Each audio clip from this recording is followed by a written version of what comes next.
I would like to share with you all a tool which I have built for logging in Microsoft Dynamics CRM. The tool works for both CRM 2011 and CRM 2013 versions of on-premise, IFD, and Office 365 environment as well. Since the functionality of the tool is pretty extensive, in this video I would limit myself to the introduction of various functionalities of the tool and how to configure only file-based logging with this tool. If you want to try out this particular tool, connect with me at devajit.prod@gmail.com and I will send you a copy of this tool for trial. The tool basically consists of three components. The first is the managed solution, which is called XRM Logger, which will actually help you in the configuration of the logging or the desired configuration that you want. Next is an assembly which you need to refer from your code to do the actual logging stuff. Apart from that, there will be a utility that is provided that you need to run once you import the managed solution. The utility would provide the required privileges to all your security roles in the system to the logging entities to enable smooth functioning of the logging tool. Let's first focus on the configuration part. After you install the managed solution XRM Logger that comes with the tool, open the solution and move to the configuration page. Right now I am in the configuration page of the XRM Logger solution. Let's quickly go through all the functionalities that the tool provides.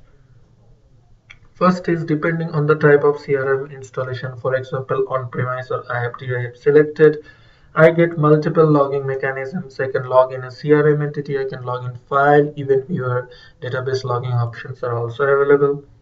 You have the option to enable or disable logging at the application level using the enable logging checkbox. You also have granular level controls over each plugin step and custom workflow assemblies. So for example, this is an account pre-create. This is a custom plugin that I have registered on the account pre-create step, and I can enable or disable logging at this particular step.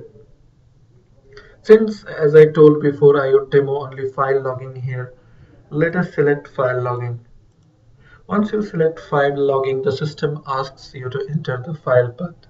I enter d logging logger.txt. I have already a file called logger.txt in the d-logging folder.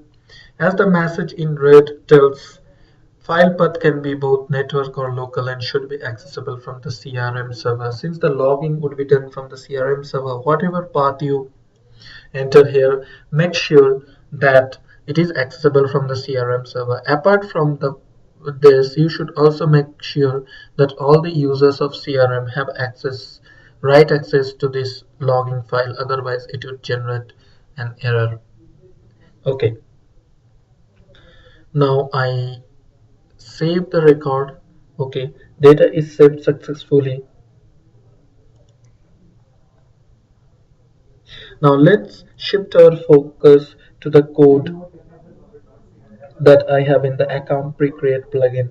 As you can see here, I have referenced the xrm.logging DLL that ships with this tool in my log test plugins, which is a test plugin project for this particular demo.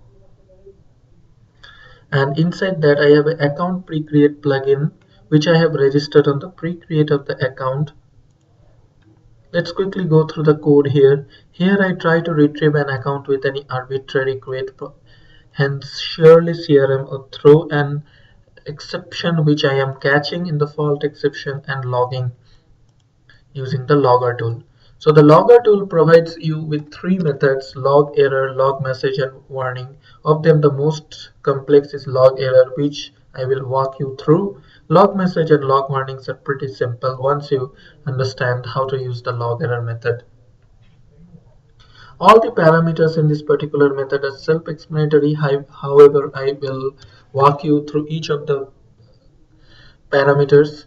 So log error has two overloads, one for general exception and one for specific fault exception. Once you specify the fault exception here, The next is the I organization service. Remember, fault exception and I organization service are the only two mandatory parameters, as you can see here. All others are optional parameters. Even if you don't pass those parameters, the logging would still happen. However, each of them has got their own values, and I will gradually explain. Eye tracing service is nothing but an instance of the trace that comes with CRM 2011 and also is present in 2013.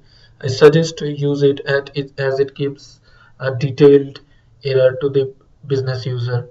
Source method, the method from which the logger is called, specify this to to get a more detailed error message. I plugin execution context and workflow context, depending from where you are calling. If you are calling from a plugin step, provide iPlugin execution context, otherwise the workflow context you provide. Providing this context information actually helps you to respect the configuration settings that you have provided in the using the XRM logger. This is because if you don't provide the plugin execution context, the logger wouldn't know what the primary entity name is, what the message name is, what the step is, and hence it could not respect the logging configurations that you have set. The event handler type, yeah, the class from where the logging is done. For static classes, you can, so for static classes, for example, oops, yeah, so it clearly states when this method is called from CRM, pass this parameter specifying the type of the event handler. It represents the invoking class. For instance, classes this.getType. In case you are calling it from static classes, use method info.getConnect method.declare type or type of. Okay, two important parameters here are custom error message and pass exception to user. In case an error happens, many a times we have scenarios where we want to pass friendly error messages to the business user. The intricacies we want to leave behind to the technical person. And pass exception user to false. If we set it to true, by default, if you don't set this parameter, it will always be set to true. So if it is true, the business process error will be thrown, otherwise the entire error would be suppressed. Okay, now I build this plugin TLL. I build it. Now once I build it, I need to register it using the plugin registration tool. Now I copy the path where the DLL is there. Now before I can register the plugin using the plugin registration tool, I need to merge the XRM logging DLL with the plugin DLL. Ideally, you can put the XRM logging DLL in the GAC of the CRM server, but this is not a general solution for both online and Office 365. So I would go with the merging. To merge, you can either use the ilmerge.exe utility that comes with the .NET framework, or rather you can download from Microsoft Download Center, or you can use this particular ilmerge UI tool, which is a wonderful tool available in Codeplex. You don't need to bother about the parameters that you need to run from the command prompt and all. You get a very user-friendly UI. I will just show you how to use it. I'll click on add assemblies. These two particular DLLs I will select to merge. This is my primary DLL, so I will check that. I will sign with the key file. Plugins I need to sign, as you already know. Okay, output assembly, I have already that in place, so you can put any folder. I have bin debug plugins, and so this will be my output assembly. If you want to debug, keep this debug parameter as true, and then I click on merge.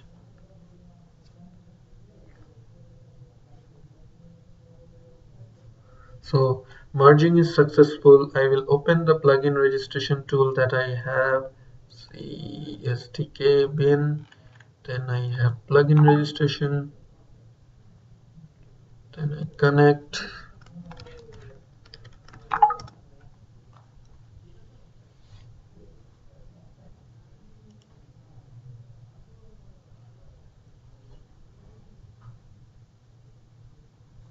So I have connected this plugins underscore merged. I will update plugins underscore merged is updated. Now when I do that, I will just go here, try to create a new account.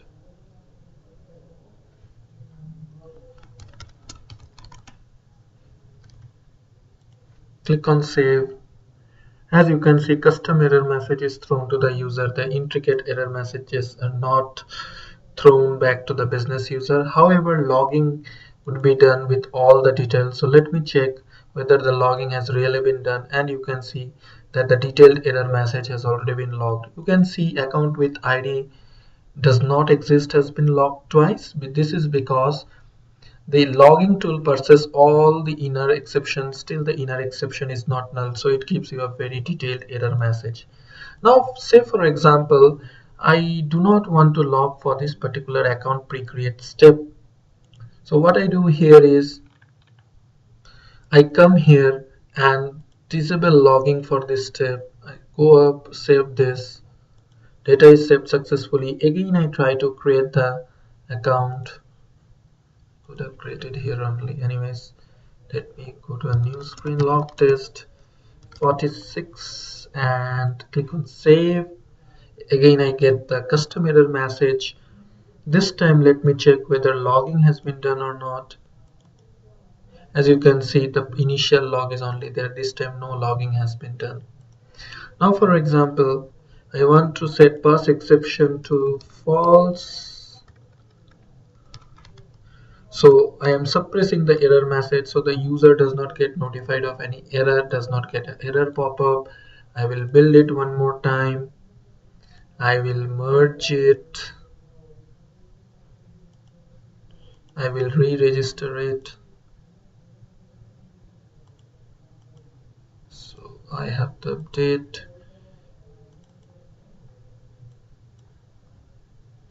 I update it. Okay. This time let me try to save this customer only and check. Yeah, this time see it's saved because I have suppressed the error message, but logging is still disabled, I guess. Oops, logging is still disabled. Let me enable logging. It's enabled. Now let me try to create a new account. Log test. Oops.